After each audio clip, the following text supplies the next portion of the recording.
The race to exterminate physical games has always been a losing one for Nintendo. Xbox leaned towards the digital subscription of Game Pass. PlayStation charged extra for a disc drive. The Switch 1 was and is one of the best consoles to collect for, with a massive library and the absence of region locking. 51% of games during this generation were physical, and if you round to the nearest 100%, that's actually 100%. It's just maths. So it was pretty safe to assume that the same would be said for the backwards compatible system, which seemed the same in every single way, just better. And it was until game keycards entered the scene. These things, just name one benefit. You get a cartridge, but it doesn't have a game. You get a real box, but it has this ugly text. You get a digital game, but you still have to put in the cartridge. There are no benefits for the consumer. You may be wondering, why are you so mad at Nintendo? They aren't putting their games on game keycards, and my answer would be, why do you think that is? Cartridges are more expensive the more data they hold. The nice guys at Nintendo decided to only provide 64GB cards. 64GB? All those niche indie games with 500MB install sizes are completely screwed. People are wondering why the 11GB Bravely Default is on a game keycard. Well,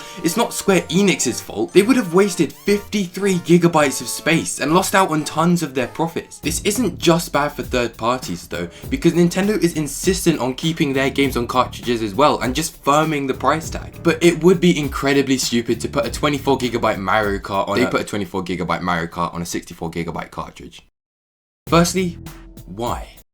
Secondly, why? It's no secret that you get more profits from digital game sales. So the first thought is probably that it's just encouraging players to buy digitally. But then you realize that in order to do this, Nintendo is actively losing out on profits by overspending on oversized cartridges, which is overwhelming because it doesn't solve the overall loss because they just moved over from one area of loss to another. That's over the top. I'll stop. You'll get over it. Okay, fine. I'm not claiming to be smarter than a billion-dollar company, but sometimes you just have to question them. For things like this, there are probably good explanations, but at the same time, how can I trust a company that patched out a useful mechanic from Mario Kart World just for the fun of it? Don't know if you realize, but you haven't liked, commented, or subscribed. Do that.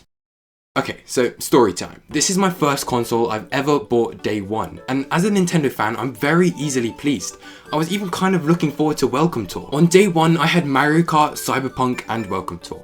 But just 2 weeks later, I'm back to playing my Switch 1 games. So naturally, I looked online for some other games to get while I waited for Donkey Kong. I was in awe of the Cyberpunk cartridge, and so I was excited to find out that it's actually the only one of its kind. Wait, what? 0 other games have real cartridges. And no, I don't count Switch 2 editions. Okay, let's go below the surface level research, because why would Nintendo do this? Money. But before you insult them for their greed, let me defend the billion-dollar company because they really need my help here. The Switch 2 uses a very fast SSD, meaning extra SD cards and cartridges must be on par. This is why express SD cards are necessary. But there's a problem. This is incredibly new technology. In fact, the first 1TB express SD card was literally invented within a few months of the initial Switch 2 reveal. So if you ask the general public, would they rather have a cheap game or a more expensive one?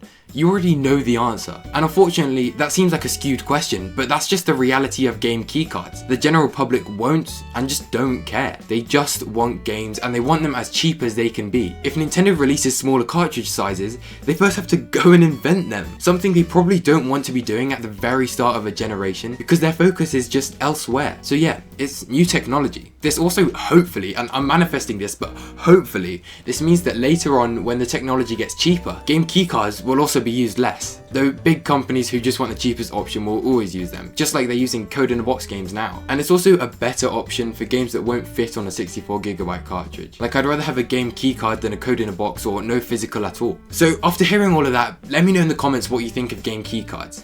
Whether learning this information changed your mind at all, or if you just hate them. Personally, I do hate them, but I also understand them. That being said, I will never ever buy one. Speaking of buying, bye!